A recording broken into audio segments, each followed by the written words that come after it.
भगवान श्री कृष्ण के अमृतमय संदेश गीता को आधार बनाकर इस समय हम सभी लोग सुनते हुए आत्मसात कर रहे हैं।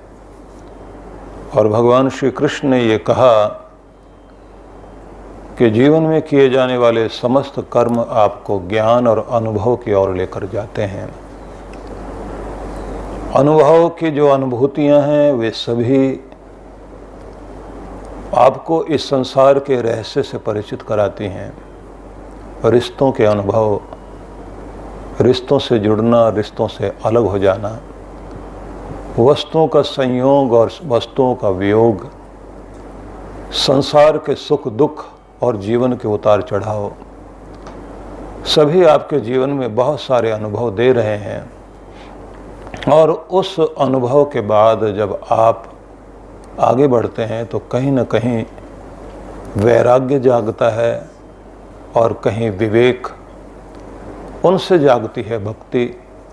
और भक्ति के बाद फिर एक और अलग अनुभूति होती है जब ईश्वर के साथ आपका एकत्व होता है। उस एकत्व होने के बाद जब आप देखते हैं कि मैं प्रकृति से जुड़ा हुआ शरीर ही मेरा अभी तक परिचय था, लेकिन शरीर के माध्यम से जो मैं दिखाई देता हूँ वो नहीं हूँ, मैं एक चैतन्य रूप हूँ। और परम चैतन्य से मिलने के लिए ही मुझे कर्मों के माध्यम से इस संसार में होकर परम चैतन्य तक पहुँचना है। और इस बीच हमारे जन्म जन्मांतर के कर्म बंधन बनकर हम सबको बांधते हैं और संसार में हम पार्ट प्ले करते हुए, अभिनय करते हुए न जाने कब अमीर गरीब, ऊंचा नीचा, रोगी स्वस्थ, अनेक अनेक रूपों में हम अपने जीवन को जीते हुए, रोते पछताते हुए, हंसते मुस्कराते हुए, भाग्य को सराहते हुए, कभी दुर्भाग्य को कल्पते हुए जीवन जीते जीते हमारा जीवन पूरा हो जाता है। अगले जीवन को बेहतरीन जीवन की कामना करते हम फिर यात्रा में शामिल होते हैं। लेकिन आखिर में व्यक्ति ये सोचने लगता है कि भगवान वो क्या चीज़ है जिसे पाने के लिए मेरे अंदर व्याकुलता हर पल बनी रहती है, जो ऊंचे पद पर भी बैठकर मुझे नहीं मिला, धन इकट्ठा करने से भी नहीं मिला, रिश्तों की भीड़ में भी नहीं मिला। वह कौन सी चीज़ है जो मैं अपने अंदर ढूंढता हूँ।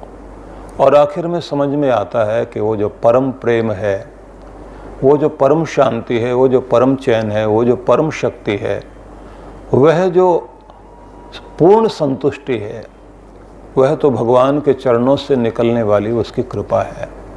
जब उसकी अनुभूति होने लग जाती है इंसान को, तो फिर वह ये जानता है कि मैं केवल परमात्मा का हूँ और इस दुनिया में सबसे ज़्यादा कीमती कुछ अगर हो सकता है, मूल्यवान कुछ हो सकता है, तो मेरा परमात्मा है।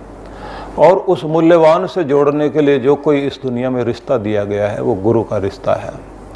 इसलिए क्या नहीं वार दूं उस पर जो मुझे बार बार संसार से अलग हटाकर संसार के मालिक से जोड़ता है, जो मुझे इस संसार में जीवन जीने के लिए, अच्छा जीवन जीने के लिए प्रेरित करता है। वह मेरा सद्गुरु है। वह लगातार मुझे ऊपर उठाता है, वह मुझे ब्रह्म और जाल से बाहर निकालता है। पाश में बंधा हुआ मैं, जालों में बंधा हुआ मैं इस दुनिया में उलझता रहता हूँ। इसलिए भगवान श्री कृष्ण ने इन सारी चीज़ों के साथ में ये कह दिया, तद विद्धि प्रणिपातेन परिप्रश्नेन सेवया। तुम जानो उस परम तत्व को, उस सद्गुरु की शरण में जाकर, जो तत्वदर्शी है, उसके सामने जाकर तुम नम्रतापूर्वक प्रणिपात करते हुए समर्पण की उस स्थिति में आ जाओ कि गुरु का ज्ञान तुम्हारे अंदर उतर सके और तुम्हारा शरीर सेवा के तप को करते करते उस स्थिति तक पहुंच जाए, वह स्तर तुम्हारे जीवन का आ जाए कि तुम्हारे अंदर गुरु की प्रतीति होने लग जाए और उसके बाद ईश्वर की अनुभूति होने लग जाए। भगवान श्री कृष्ण ने यह भी कहा, इस बात को भूल जाओ कि तुम्हारे जीवन में कितने पाप रहे हैं। तुम एक बात समझो कि ज्ञान की नौका पर अगर तुम आरूढ़ हो गए, पार लगाने के लिए वो काफ़ी है। इसलिए ज्ञान की नौका में सवार हो जाओ, और इस यात्रा को आगे बढ़ाओ। यहाँ तक हम लोगों ने सुना था। अब ये 37वां श्लोक है जहाँ भगवान श्री कृष्ण ये कह रहे हैं, यथेन्धांसि समिद्धोऽग्निर्भस्मसात् कुरुते अर्जुन ज्ञानाग्निः सर्वकर्माणि भस्मसात् कुरुते तथा। यथा ईंधांसि, जैसे ईंधन को, समिद्ध जलती भी अग्नि, ये तो अर्थ हुआ मतलब शब्दार्थ, लेकिन भावार्थ पहले समझ लीजिए। कृष्ण भगवान कह रहे हैं कि हे अर्जुन, जिस प्रकार से प्रज्वलित अग्नि ईंधन को भस्म कर देती है, उसी प्रकार से ज्ञानाग्नि आपके समस्त कर्मों को भस्म करके आपको उस ओर लेकर जाती है जहां आपका आनंद बसा हुआ है। कहना चाहते हैं कि आप के कर्म ही हैं जो दुनिया में बांधे हुए हैं, वही तो दुनिया में लेकर आते हैं। संसार में जो लेकर आते हैं वो आपके कर्म लेकर आते हैं। वो न जाने कहाँ किस जगह जन्म देंगे, जहाँ से तुम्हारी यात्रा शुरू होगी। जहाँ से जीवन की यात्रा शुरू होगी वहीं से आपके सुख दुख की यात्रा भी शुरू होगी।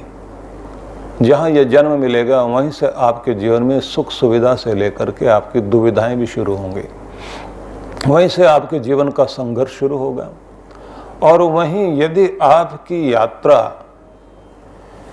उन लोगों के साथ शुरू होती है जो आपको उद्बुद्ध करते हैं, आपके अंदर की अग्नि को जागृत करते हैं, तो फिर आपका जीवन वहीं से ऊंचा उठना शुरू होता है। और यदि आपको गलत लोग मिल गए तो ये ध्यान रखना कि उन गलत लोगों का परिणाम ये होगा कि कर्म का जाल आपका कटेगा नहीं, बढ़ता चला जाएगा। तो कहा है कि जैसे ईंधन हो और अच्छा सूखा ईंधन हो, तो कर्म ऐसे ही है तुम्हारे। और ज्ञान ऐसे है जैसे अग्नि। तो चिंगारी उस ईंधन पर जाकर गिरे तो वो जलेगी, और फिर वो सारा ईंधन जो कर्मों का ईंधन तुम्हारे साथ इकट्ठा हो गया है उसको भस्म कर देगी। तो तुम उस ज्ञानाग्नि को प्राप्त करने के लिए प्रयास करो, क्योंकि आगे फिर वो कहते हैं, नहीं ज्ञानेन सदृशम पवित्रम एह विद्यते। अगला जो श्लोक है 38वां, उसमें यही कहा गया, ज्ञान के सदृश इस संसार में पवित्र कुछ भी नहीं है। तत् स्वयं योग संसिद्ध कालेन आत्मनि विन्दति। निसंदेह ज्ञान सदृश पवित्र करने वाली इस संसार में दूसरी वस्तु नहीं है। ज्ञान ही पवित्र करने वाली सबसे बड़ी शक्ति है। योग में पारंगत होने पर मनुष्य स्वयं ही उस ज्ञान को समय आने पर अपने भीतर प्राप्त कर लेता है। तो यहाँ शब्द है योग संसिद्ध, योग में पारंगत होने पर। तो पहले वाले श्लोक से शुरू करते हैं। पहली वाली महत्वपूर्ण बात यह है कि आपको दुनिया में लेकर आए आपके कर्म, और वो 3 तरह के होते हैं। जो संसार में लेकर के आए उसको आप बोलते हैं अपना प्रारब्ध। वो जो आपने कर्म करे थे, बन गए वो भाग्य, प्रारब्ध किस्मत है आपकी। किस्मत लेकर आई दुनिया में आपको, और वो प्रारब्ध जब आपको मिल गए तो जिनको आप प्रारब्ध कहते हैं, किस्मत कहते हैं, जो आपका नसीब है, वह नसीब आपको नचा रहा है। वो अच्छा बुरा, और उसके भी 3 भेद हैं। परम सौभाग्य, सौभाग्य, साधारण भाग्य, अति दुर्भाग्य, दुर्भाग्य और भाग्य। ये सब इस तरह के सामने आ जाते हैं कि जब परम सौभाग्य चलेगा तो फिर इच्छा भी नहीं करनी, चीज़ें प्राप्त होंगी, वस्तुएं प्राप्त होंगी। बच्चे को भूख लगेगी, उसको दूध चाहिएगा, अभी वो सोया पड़ा है, माँ दूध तैयार करके बैठी है, उठने वाला है मेरा बच्चा, अब उसको भूख लगेगी, उसे मैंने दूध पिलाना है। जैसे उसकी आँख खुली गीला कपड़ा पहले से तैयार है, उसकी आंखें पोंछी, उसका मुंह पोंछ दिया, गोद में ले लिया, उसने तो मांगा भी नहीं, वो तो रोया भी नहीं, माँ ने दूध पिलाना शुरू कर दिया। सारे साधन मौजूद हैं, परम सौभाग्य चल रहा है। लेकिन जब सौभाग्य चल रहा होता है तब आप इच्छा करते हैं, इधर उधर मुंह घुमाते हैं, माँ की तरफ देखेंगे दूध है या नहीं है। माँ की तरफ जैसे ही अंगड़ाई लेकर बच्चा देखने लगता है तो माँ दौड़ती भी आती है और उसको आकर दूध पिलाती है। इच्छा करनी पड़ती है, थोड़ा सा कुछ हरकत करनी पड़ती है। तीसरी स्थिति प्रारब्ध की होती है, जिसको आप भाग्य कहेंगे, जिसमें अनुकूलता है। वह भाग्य ऐसा होगा कि रोना तो पड़ेगा, बच्चे को आवाज़ देनी पड़ेगी, कुछ हरकत करनी पड़ेगी। माँ दौड़ेगी, रोया क्यों, जाग गया है, दूध की ज़रूरत है। तब वो तैयार करेगी, उतनी देर फिर वो और रोएगा कि तुम इतनी देर क्यों लगा रहे हो। फिर माँ आएगी, दूध सामने रखा हुआ पिलाना चाहती है, लेकिन उससे पहले उसका मुंह पोंछेगी, वो और रोएगा, तुम कर क्या रहे हो, मैं जो चाहता हूँ उसे दो। लेकिन फिर भी दूध उसे मिल जाता, थोड़ी मेहनत करी, थोड़ा रोए और आपको दूध मिला। बच्चे की बात इसलिए मैं कह रहा हूँ कि एक साधारण से बच्चे के सामने भी कर्म है, उसे भी रोना हिलना पड़ता है, तो उसके सामने चीज़ें आती हैं। अब आएगा दुर्भाग्य, अति दुर्भाग्य, जिसके पास जन्म लेते ही जन्म देकर माँ चली गई। अब वो कैसे पलेगा और कितने कष्ट भोगेगा और किस तरह से उसे, या बीमारियों में छोटे से बच्चे को ही ऑपरेशन न जाने क्या क्या चीज़ें सहनी पड़ रही हैं। सामने खड़े होकर के माँ रोती है, पिता रोता है, भगवान ये क्या हो रहा है, अभी तो ये बच्चा दुनिया में आया है, इस बेचारे को तो पता भी कुछ भी नहीं है। इस भोले से बच्चे के शरीर में इतनी सुइयाँ चुभाई जा रही हैं, इसका ऑपरेशन किया जा रहा है, उसके दुआएं मांगी जाती हैं। इस तरह से समझ लीजिए कि वो एक दुख जो जीवन में एक बार लग गया और वो पीछा नहीं छोड़े, वो अत्यंत दुर्भाग्य है। इसी तरह से आप करते चले जाइए, आखिर में आपको समझ में आ जाएगा। क्योंकि दुर्भाग्य की चर्चा सुबह सुबह करूं तो वो भी ठीक नहीं है। आप बस इतना समझ लीजिए कि 3 तरह के सौभाग्य हैं और 3 तरह के दुर्भाग्य हैं। जीवन में जब ये लग जाते हैं, ये हमारे सब कर्मों के फल हैं जो हमारे सामने आते हैं तो नचाते हैं तो ऐसा नचाते हैं कि बड़ा हो या छोटा हो, अमीर हो या गरीब हो, हर किसी के पास में ये कर्म पहचान कर, इसको अलग अलग ग्रंथों में और नीतिकारों ने बड़े बड़े श्लोक इस पर लिखे हैं। और उसमें सार में एक बात कही गई है, हजारों गवें खड़ी हुई हैं और एक बछड़ा दौड़कर जा रहा है और वो सब गौओं के बीच में अपनी माँ को पहचान लेता है, वहीं जाकर दूध पीता है। वो बछड़ा कोई और नहीं, तुम्हारा कर्म है, तुम कितने भी जन्म ले लेना, वो आएगा और अपनी माँ को, मतलब करने वाले को पहचान लेगा, उसी के साथ आकर के जुड़ जाएगा। तुम्हारा कर्म तुम्हारा पीछा नहीं छोड़ेगा, भले दुनिया की भीड़ में तुम कहीं भी खड़े रहो। बड़े बड़े उदाहरण दिए गए हैं। सार में आपको फिर वहीं लेकर चलता हूँ, क्योंकि बात की गई है कि तुम्हारे ज्ञानाग्नि सर्व कर्माणि भस्मसात कुरुते। ज्ञानाग्नि जो है तुम्हारे सारे कर्मों को भस्म कर देगी। तो इसलिए वो कर्म क्या है उसके बारे में मैं आपको बता रहा हूँ। और कुछ कर्म वो हैं जो भाग्य बन गए, लेकिन कुछ अवशिष्ट हैं, बचे हुए हैं, वो अभी किस्मत नहीं बने। जो किस्मत बने नहीं लेकिन खाते में तो हैं, उनको बोलते हैं संचित। वे संचित कर्म हैं जो आगे भावी जीवन में आपके जीवन की किस्मत बनकर सामने आएंगे। तीसरे कर्म वो कहलाते हैं जिनको बोलते हैं क्रियमाण कर्म। वो जो इस समय किए जा रहे हैं, जो इस जीवन में आपके सामने आ रहे हैं, या जो आप करने वाले हैं।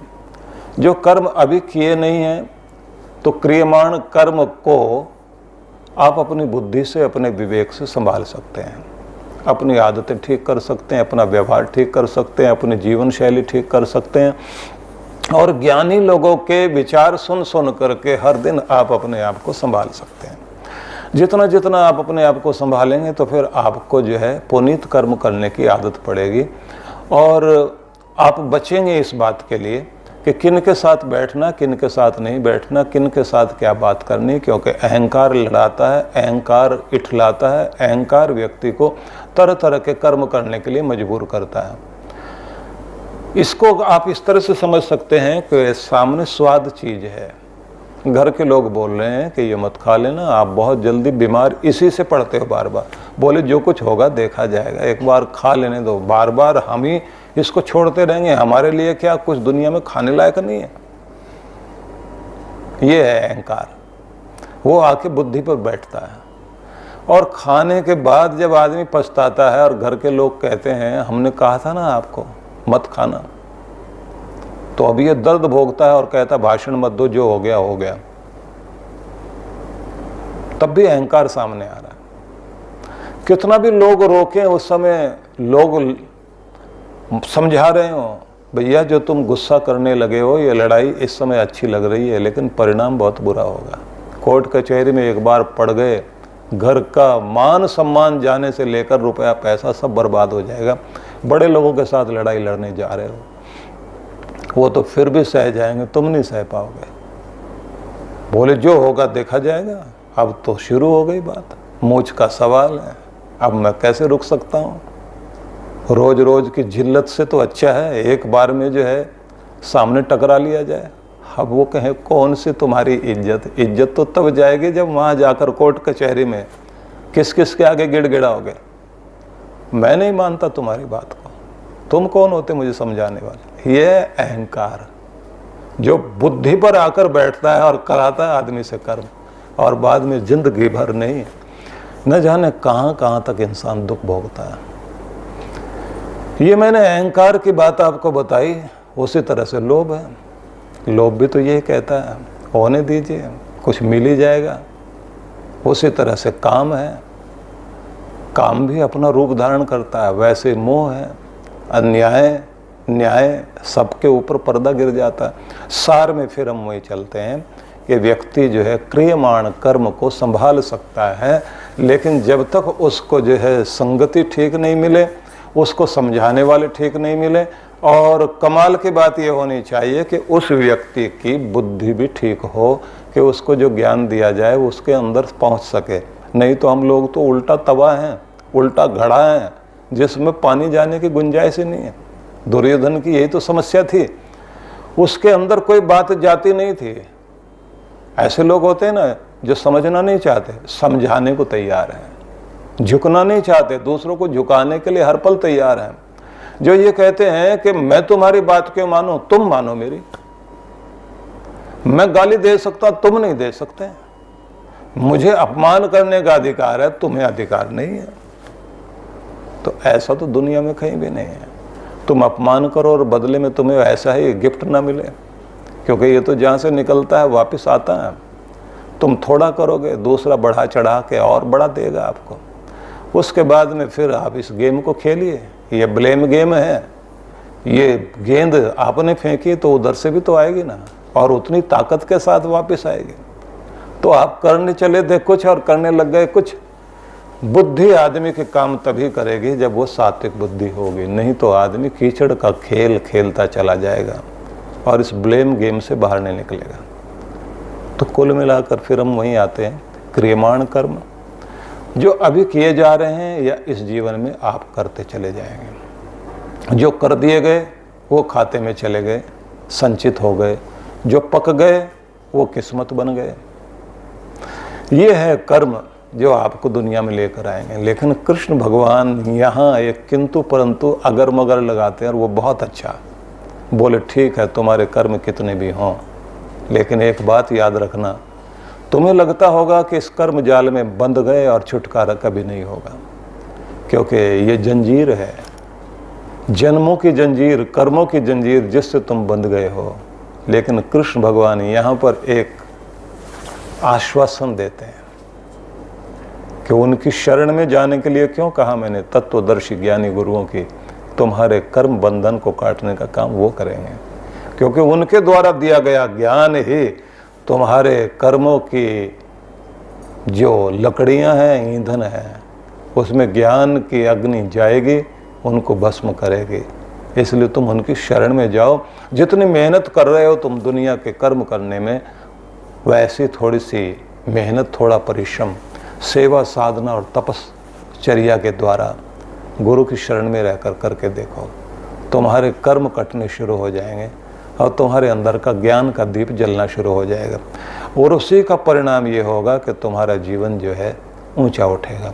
इसको वाणी में जो है, जो शब्द सुनाए जाते हैं ना, उसमें बहुत सुंदर ढंग से एक बात कही। सुखमणि साहब का जो पाठ करते हैं वे लोग जो है, ब्रह्म ज्ञानी का भोजन ज्ञान, ब्रह्म ज्ञानी का ब्रह्म ज्ञान, ब्रह्म ज्ञानी सदा सद जागत, ब्रह्म ज्ञानी अहम बुध त्यागत, ब्रह्म ज्ञानी के मन परमानंद, ब्रह्म ज्ञानी के घर सदा आनंद।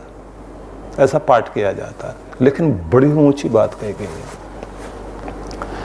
वो व्यक्ति जो ब्रह्म ज्ञान की ओर चल पड़ा है, उस व्यक्ति का भोजन भी ब्रह्म ज्ञान है। जितना भोजन के लिए आदमी आकुल है, व्याकुल है, सुबह से लेकर शाम तक भोजन ही तो जुटाने में लगा हुआ है, छोटी चिड़िया से लेकर के बड़े मनुष्य तक। आप जो कुछ कर रहे हैं, अपना भोजन, अपने बच्चों का भोजन, सबका भोजन इकट्ठा कर रहे हो, लेकिन जिसका भोजन ही ब्रह्म ज्ञान है, ब्रह्म ज्ञानी का भोजन ज्ञान, ब्रह्म ज्ञानी का ब्रह्म ज्ञान। ब्रह्म ज्ञानी के लिए तो पहले भगवान भी ज्ञान है, क्योंकि ज्ञान हो गया तो आंखें खुल रही हैं, आपको मार्ग मिल रहा है, आप भगवान की तरफ जाओगे। ब्रह्म ज्ञानी सदा सद जागत, सारी दुनिया सो जाएगी, आलस से आ जाएगा, लेकिन ब्रह्म ज्ञानी जागा हुआ है, परमात्मा के ज्ञान में, उसके ध्यान में जागा हुआ। जागे हुए से मतलब है कि वो सोएगा भी तो उसका सोना भी तो ध्यान है। इसलिए एक नियम माना जाता है कि साधना में सिखाया जाता है। हम लोग थोड़े दिनों के बाद एक ध्यान लॉन्च करने जा रहे हैं, जिसमें 12 ध्यान पूरे वर्ष में किए जाने की एक व्यवस्था देंगे, और 24 ध्यान क्रियाएं दी जाएंगी, जिसका मतलब ये होगा कि दिनचर्या में भी आपका ध्यान प्रवेश कर जाए। आपका कुर्सी पर बैठना, आपका भोजन करना, आपका सोने जाना, आपका व्यवहार करना, आप हर समय किसी एक मस्ती में और एक नशे में रह सकें, उसकी एक प्रक्रिया होगी। तो एक बड़ी अद्भुत बात है कि व्यक्ति जो योगी है और ध्यानी है, उसका सोना भी तो बड़ा अद्भुत है। वो जैसे ही अपना नाम परमात्मा का स्मरण करते हुए जाकर बिस्तर पर लेटा है, तो उसका ध्यान आज्ञा चक्र से होते हुए सहस्रार चक्र में स्थिर हो जाए, और वहीं भगवान का नाम स्मरण करते हुए आखिरी प्रणाम करेगा वो उस दिन के लिए। एक दिन की जिंदगी आज पूर्ण होने लगी है, और ये आखिरी समर्पण है, क्योंकि मैं नींद के माध्यम से तेरे चरणों में जाने लगा हूँ, और ये तकिया नहीं है, ये तेरे चरण है भगवान। और मेरा ध्यान ब्रह्म रंध्र में टिका हुआ है, सहस्रार में, क्योंकि सारी चेतना वहाँ आकर ठहर गई। सुषुम्ना नाड़ी में रात्रि में सुषुप्ति अवस्था में जाकर के हमारी चेतना स्थिर होती है, लेकिन ब्रह्म ज्ञानी की जो चेतना है वो वहाँ से जाकर ब्रह्म रंध्र में स्थिर हो गई, और ब्रह्म भी वहीं है। अब वो लेट गया है, नींद आ गई उसी स्थिति में, तो अवचेतन मन आपका निद्रा को ही ध्यान बना देगा। जो सोवे सो शून्य में, जागे तो हरि नाम। सोना भी शून्य में सोना सीख जाओ, भगवान में सोना सीख जाओ। जागे तो हरि नाम, भगवान में जाग जाओ। जो बोले सो हरि कथा, मुख से जो वचन निकल रहे हैं वो भगवान का भजन है। भक्ति करे निह काम, मंदिर में बैठा है भक्ति कर रहा है, लेकिन भक्ति में मांगता कुछ भी नहीं है, और भगवान कहते हैं बोलो तो सही क्या चाहिए, तो क्या कहता है, बस धन्यवाद करने आया हूं, मांगने नहीं आया हूं, अपना प्रेम अपनी श्रद्धा चरणों में अर्पित करने के लिए आया हूं। अब उस स्थिति में जिम्मेदारी उसकी बनती है जो अपना रहा है भगवान, कि मेरा अपना है, इसे जो चाहिए वो मुझे देखना है, इसको तो केवल मैं चाहूं, इसको केवल ये मुझे चाहता है और कुछ भी नहीं। जो भगवान से भगवान को मांगता है और दुनिया की कोई वस्तु नहीं मांगता, तो उसका ध्यान रखना परमात्मा का, क्योंकि वो निष्काम भक्ति कर रहा है। तो इसलिए जो ये बात कही गई है, ब्रह्मज्ञानी का ब्रह्म ज्ञान, ब्रह्मज्ञानी सदा सद जागत, ब्रह्मज्ञानी अहम बुद्ध त्यागत, अहंकार का परित्याग कर दिया और अपनी जो बुद्धि हर समय जो कैंची की तरह अपना दिमाग चला रहे होते हैं, तर्क वितर्क कुतर्क कर रहे हैं, काटने में लगे हुए एक दूसरे की बात। और कमाल की बात है कि जो बातें काटने में लगे हुए हैं, बुद्धि के साथ तर्क वितर्क करते हैं, कहीं भी सिद्ध नहीं कर पाते कुछ भी, क्योंकि हर तर्क के बाद उससे भी बड़ा तर्क है। कितना भी बड़ा लॉजिक आप दे दीजिए, उससे बड़ा लॉजिक दुनिया में है, और वो आपको ऐसा सिद्ध कर देंगे कि आपकी बात कट जाएगी, आपको पता ही नहीं लगेगा वास्तविकता क्या है। ये तो आपका हृदय है, जब वो विश्वास करता है तब कहता है कि होती रही तुम्हारी बातें, मेरा दिल मानता है, इसलिए मैं तुम्हारी बात नहीं मानता। और ये कहा जाता है कि आप बीच में एक चीज देखते हैं, आपकी जिह्वा, ये एक तरफ आपके गले से दिल से जुड़ी हुई है, दूसरी तरफ दिमाग से जुड़ी हुई है। बोलते समय आदमी को बहुत ध्यान रखना होता है कि सोच समझ के तो बोलना है, लेकिन हृदय से बोलना है। ये बीच में है ही इसलिए, नहीं तो ये तो हिलने में तैयार है। और जैसे सांप की दो जीभ होती है ना, लपलपाती रहती है बाहर निकल कर। आदमी दो तरह की वाणी हर पल बोल रहा होता है, और सांप चलता भी टेढ़ा मेढ़ा है इस तरह से, आदमी उसी तरह से टेढ़ा मेढ़ा चल रहा होता है। इसलिए वेदों में एक प्रार्थना, युयुध्यस्मत् जुहुराणमेन, दूर कर देना भगवान मेरे अंदर जो कुटिलता है, वो टेढ़ा चलने की जो पाप वृत्ति है, उसको तुम मुझसे दूर कर। नमोक्तिम विधेम, मैं बहुत बहुत तरह से तुम्हें झुक झुक कर प्रणाम करता हूँ, मेरे प्रणाम स्वीकार करना भगवान। वो बड़ी अद्भुत प्रार्थना है वेदों की।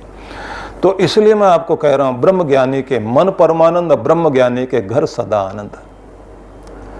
ब्रह्म ज्ञानी का जो मन है वो परम आनंद से जुड़ा हुआ है, और ब्रह्म ज्ञानी का जो घर है जहाँ वो निवास करता है, वो परमानंद में निवास कर रहा है।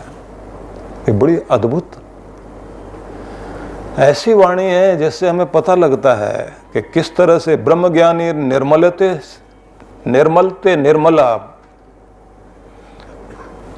वो ऐसा व्यक्ति के जैसे निर्मल से बढ़कर के और निर्मलता हो ही नहीं सकती, पवित्र से भी बढ़कर पवित्र। ब्रह्म ज्ञानी सदा निर्लेप, जैसे जल में केवल अलेप, सारी दुनिया का जल जो है मैल धो करके भी अलेप रहता है। बड़े सुंदर संदेश हैं, लेकिन मैं फिर आपको वहीं लेकर के चलता हूँ कि जब आपके जीवन में ब्रह्म ज्ञान आता है, क्योंकि यहाँ ज्ञान तत्व ज्ञान है, यहाँ ज्ञान ब्रह्म ज्ञान है, यहाँ विवेक आधार पर वह ज्ञान है जिससे आपके अंदर की सारी मैल कट जाती है और प्रारब्ध आपके मिटते हैं।